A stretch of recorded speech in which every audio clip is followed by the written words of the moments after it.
Assalamualaikum warahmatullahi wabarakatuh. Bapak Ibu hadirin yang berbahagia, Presiden Republik Indonesia mencanangkan pola pembangunan yang bukan pembangunan konvensional. Pola pembangunan yang dicanangkan adalah pro-growth, pro-job, pro-poor, dan pro-green lingkungan.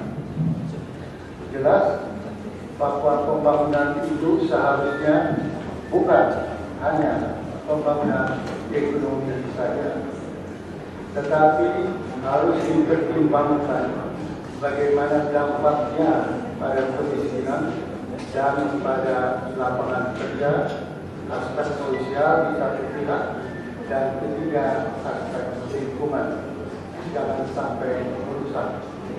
Maka karakter pembangunan Indonesia yang didambakan adalah pembangunan ekonomi, sosial, dan lingkungan yang berjalan serentak. Tema ini pula lah yang dibawa oleh Presiden SBY ke dalam pertemuan di New York bulan Maret kemarin ini, dan akhirlah keputusan bahwa dunia ini melakukan pembangunan sustainable growth and equity. Maka saudara sekalian, jelas bahwa pembangunan itu bukan hanya berada di dalam ekonomi saja. Dia harus memperhitungkan dampak pada sosial dan dampak pada lingkungan. Dalam kaitan itu, kalaupun pembangunan membangun industri, tidak lantas berarti bahwa industri itu bisa sewenang-wenang asal naik produksinya, naik pembayaran pajaknya, naik penghasilannya. Tetapi yang dianut adalah mengkaitkan pembangunan industri dengan pertanyaan apa dampak sosialnya dan apa dampak lingkungannya. Tiga ini harus seimbang. Saya memahami bahwa garis besar pembangunan baru ini belum dipahami, termasuk oleh para menteri sendiri. Tetapi yang penting adalah garis kebijakan mengenai sustainable growth and equity, pembangunan ekonomi, sosial, dan lingkungan berjalan seiring. Dalam kaitan itu, bagaimana kita sorot industri rokok tersebut? Pertama adalah tadi profil industri rokok sangat bergantung pada konsumen, dan konsumen tadi dikemukakan mencapai 67% profil rokok laki-laki. 2008 tercatat 65%. Jadi ada kenaikan profil perokok laki-laki, tetapi profil perempuan pun dalam jumlah total juga naik. Kemudian apa yang kita lihat? Siapa perokok itu? Pekerja informal, pekerja yang tidak mempunyai pekerjaan tetap, mereka miskin, sehingga rokok itu dibeli oleh karena mereka ingin lari dari kesulitan ke alam di mana candu racun dapat memberi mereka terbuai-buai. Dan rokok disediakan murah sekali. Satu batang rokok dapat diperoleh dengan harga yang kurang dari Rp1.000. Sehingga pasar menjangkau kelompok perokok yang orang miskin tadi. Kedua, siapa produsen tembakau? Lahan tembakau adalah di Provinsi Jawa Timur, Jawa Tengah, dan Jawa. Di Provinsi Jawa Timur, Jawa Tengah, dan NTB. Tiga provinsi ini dan tiga provinsi ini mencatat jumlah penduduk yang miskin yang persentasenya tinggi. Sekarang kalau lihat produsen tembakau, petani tembakau, mereka adalah petani semusim. tidak sepanjang tahun mereka menanam tembakau tadi, sehingga tanah bisa dilahirkan menghasilkan nilai yang lebih berharga. Tetapi yang paling menyedihkan, yang menimbulkan perasaan yang kurang enak adalah bahwa proses pertumbuhan industri rokok didukung oleh impor tembakau. Impor tembakau kian menaik dibandingkan dengan ekspor tembakau yang semulanya tinggi, sekarang mengalami penurunan, sehingga impor tembakau sampai ke $380 juta setahun dibandingkan dengan ekspor sampai $190 juta. Jadi industri rokok tidak menguntungkan petani tembakau, tapi menguntungkan petani tembakau luar negeri. Dan di luar negeri, kalau kita kesenangan kerja, tidak dimungkinkan membuat industri rokok di tanah airnya sendiri. Banyak negara maju membatasi industri rokok. Lalu kemana tanaman tembakau dari negeri maju? Larinya ke negara berkembang. Oleh karena itu, alasan bahwa tembakau menguntungkan petani biru, karena yang tampil ke depan adalah bahwa impor tembakau naik. Kalau benar kita berjuang untuk petani tembakau, mari kita tutup impor tembakau tersebut. Baru secara nyata petani tembakau dibantu, tapi petani tembakau kita dibuai, padahal impornya meningkat. Maka apalagi yang kita lihat, bahwa produksi tembakau didominasi hanya oleh 3 perusahaan besar: Philip Morris, Sampurna, Guna Garam, dan Jarum. 3 besar ini menguasai produksi rokok jutaan bagi seluruh rakyat pada Indonesia ini. Ada semacam monopoli dalam industri rokok ini, dan berkaitan dengan industri rokok tadi, mengapa kita tidak bisa menaikkan cukai tembakau setinggi mungkin?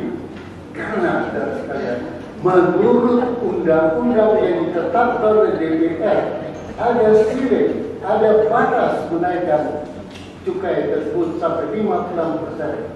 Kita tidak bisa lebih dari 56% by law. Dan siapa menentukan undang-undang itu? Dewan Perwakilan Rakyat. Dan siapa DPR itu? Partai-partai. Sehingga menjadi pertanyaan, siapa sebetulnya yang berada di balik penyusunan undang-undang ini? Apakah partai ataukah siapa? Di dalam politik, money talks. Di dalam politik, uang adalah power. Karena itu, saudara sekalian, walaupun 3 perusahaan hanya terbatas pada 3, tetapi uang berbiliar-biliar beredar dari 3 perusahaan ini. Imbasnya adalah pada partai politik, imbasnya pada cara kita berpolitik, imbasnya pada peraturan yang dilahirkan oleh DPR. Yang konkret adalah mengapa batas cukai dibatasi by law, by undang-undang, tidak boleh lebih dari 56%. Itu berarti ada hal yang tidak benar di dalam dunia politik kita ini. Kemudian, saudara sekalian, kalau kita lihat dalam perspektif jangka panjang, makin jelas industri rokok akan menghasilkan racun, karena tidaklah menguntungkan petani yang hanya semusim dihantar oleh impor, dan impor kian menaik. Pertanyaan, untuk siapa industri rokok ini berjuang? Kalau tidak untuk kepentingan luar negeri, kepentingan asing, kepentingan bukan kepentingan nasional. Dan mengapa kepentingan nasional harus kita tegakkan?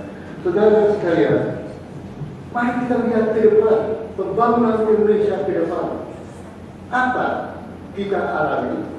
Pada saat yang penting adalah usia dependency ratio, yaitu usia penduduk di bawah 15 tahun plus usia penduduk di atas 65 tahun, dibagi terhadap usia penduduk di 15 ke 65 tahun tadi.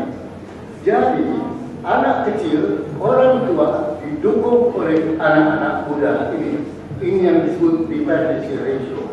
Sekarang ini semula pada tahun 70-an 80% dari si itu dipikul oleh anak dan orang tua, 8 yang 100% adalah yang muda. Sehingga beban yang muda berat sekali pada tahun 70-an memikul biaya anak kecil dan orang tua. Tetapi akan berubah ke masa depan ini. Di tahun 2010 sekarang sudah 54%. Jadi anak di bawah 15 tahun, orang tua di atas 65 tahun sudah berada dibandingkan pemuda sudah 50 tahun, 54%. Dan pada tahun 2020 jumlah pemuda kita jauh lebih besar dari anak kecil dan orang tua, sampai 40% anak kecil dan orang tua terhadap seluruhnya para pemuda. Anak muda memikul beban yang lebih sedikit di tahun 2020 ke 2040 dibandingkan sekarang. Apa artinya? Jika beban bagi anak muda kecil, beban muda anak muda bisa digunakan untuk pembangunan menaikkan kesejahteraan rakyat kita. Tenaga besar dari pemuda kita tidak lagi perlu mendukung yang kecil, mendukung yang tua. Usia muda yang besar ini bisa dipakai untuk membangun RI ini. Tetapi siapa 2020 ke 2040? Mereka yang muda itu ada siapa? Yaitu mereka yang sekarang adalah anak-anak. Yang sekarang pada tahun 2000 berusia 0, pada 2020 menjadi 20 tahun. Mereka yang sekarang usia 13 tapi menjadi pada 2020 menjadi kemudian dewasa tadi. Artinya pada generasi muda sekarang ini ditentukan kualitas pembangunan 2020-2040. Kalau kita hancurkan pemuda sekarang ini, jika kita rusak pemuda, kualitas pemuda ini hancur lebur Republik Indonesia 2020-2040 tadi. Dan apa Indonesia 2040-2045? 100 tahun Indonesia merdeka. Maka pertanyaan timbul, hai seluruh rakyat kita mau RI yang bagaimana di 2045? Indonesia yang hancur oleh karena pemuda kita hancur, ataukah Indonesia yang jaya, Indonesia yang tengah? Dan saudara sekalian, pada tahun 2020-2040 China, India maju ke atas, Korea, Jepang maju ke atas. Indonesia dijepit antara raksasa RRC India di satu pihak dan raksasa Korea di lain pihak. Apa kekuatan Korea? Otak, akal, teknologi. Apa kekuatan Korea dan kekuatan India di China? Otot, tenaga. 1,1 miliar India, 1,3 miliar China. Kita dijepit antara bangsa-bangsa berpenduduk besar dan bangsa-bangsa berotak. Di sana kita berada. Apa artinya jika 2020, 2040 kita tidak bisa keluar bersaing sama Korea dan Jepang, maka kita akan hancur dalam persaingan. Sebaliknya, jika kita mau mengadakan labor intensive industry, kita kalah dengan teman-teman China, India.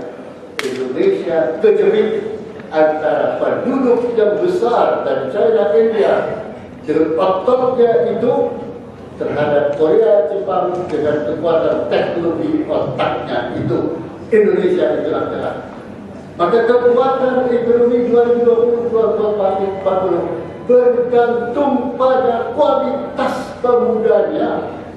Jika pemudanya pandai, jika pemudanya produktif, jika pemudanya baju, Indonesia keluar dari ancaman saingan Korea dan saingan China. Kotak ini antara dua raksasa China, India, dan Korea, ini yang disebut the middle income trap. Maka sekarang benar pembangunan maju. Tetapi kalau kita tidak hati-hati, kita maju sekarang 2013, tapi jika 2020-2040 kita masuk ke dalam middle income trap, tidak bisa bersaing dengan Korea, tidak bisa bersaing China dan India, kita terperangkap di dalam perangkap trap middle income itu. Dan why? Karena generasi muda yang mendukung pembangunan 2020-2040 adalah pemuda yang boros, pemuda yang diracuni oleh rokok, produktivitas rendah, dan jadi, saudara-saudara, perjuangan melawan tembakau ini bukan sekedar melawan sesuatu, tapi menyelamatkan generasi muda kita, menyelamatkan kita menyelamatkan generasi muda untuk menyelamatkan bangsa Indonesia untuk tetap tegar 2020-2040 keluar dari middle income trap itu. Sehingga pada 2045, 100 tahun Indonesia merdeka, kita bisa tetap tegar berdiri, RI tetap ada dengan pemuda yang tetap jalan. Maka tembakau perlu kita hadapi secara rasional. Kita ingin agar impor dikurangi sampai nol. Biarlah petani tembakau oke, kalau tembakau terus hasilkan, tapi dengan nol impor. Jangan tembakau dihasilkan, rokok dihasilkan dari tembakau impor yang menguntungkan negara maju. Kalau kita mau industri rokok tadi, oke, tetapi hantam pada bea masuk, bea cukai yang tinggi, supaya mereka membayar ongkos pembangunan ini. Dan ketiga, selamatkan generasi muda yang sekarang, yang nanti 2020-2040 menjadi pemuda kita, harapan bangsa 2020-2040 tadi. Pemuda perlu kita selamatkan dari rokok sekarang ini. Maka suara perang harus kita tancapkan, kita gaungkan, kita teriakkan, selamatkan anak muda sekarang ini. Save our soul of the youth. Selamatkan anak muda yang sekarang masih anak-anak, yang nanti 2020-2040 menjadi dewasa nanti. Karena mereka adalah pembangun RI 2020-2040 nanti. Maka bukti perjuangan ini saya senang sekali. Tidak di gedung kantor, tapi di gedung kantor pusat pengurus besar Muhammadiyah. Karena perang yang kita canangkan bukan perang dengan senjata, bukan perang dengan peluru, tapi perang moral, perang hati nurani, perang di mana kita ingin tegakkan karakter pembangunan akan menjadi pembangunan bermoral, menyelamatkan anak-anak muda kita itu. Muhammadiyah bukan pasukan, Muhammadiyah bukan kementerian, Muhammadiyah bukan partai politik. Muhammadiyah adalah kekuatan moral, gerakan moral, dan gerakan moral itu yang kita sekali itu saudara-saudara, terus terang perjuangan ke depan tidak mudah. Money talks, uang bicara. Uang adalah power, power adalah kekuasaan. Kekuasaan dalam politik, kekuasaan dalam ekonomi, kekuasaan dalam pemerintahan. Perjuangan melawan ini secara sederhana sekarang ini ada perjuangan yang sangat berat. Dan untuk itulah yang diutamakan bukan manusia kerdil, yang diharapkan manusia tegar, manusia yang berani menantang kesulitan masa depan dan berkata, ini dadaku, mana ini dadamu, berjuang untuk menegakkan anak muda yang sekarang, jadi masih anak kecil, agar 2020-2040 akan selamat. Untuk itulah hormat saya pada panitia, hormat saya pada pengurus Muhammadiyah, hormat saya pada semua pejuang. Perjuangan ke depan tidak tambah mudah. Kita menghadapi pemilu. Pemilu perlu uang. Uang ada pada industri uang. Industri uang ada industri rokok. Karena itu perjuangan ini tidak dapat jalan lurus, ya jalan terjal. Tapi justru jalan terjal, dia perlukan tenaga-tenaga yang berani, tenaga-tenaga yang tangguh, tenaga-tenaga yang berani bergerak maju karena keyakinannya demi Indonesia 2045, demi Indonesia lebih baik. Kita selamatkan generasi muda sekarang ini. Semoga Tuhan melindungi kita bersama. Terima kasih.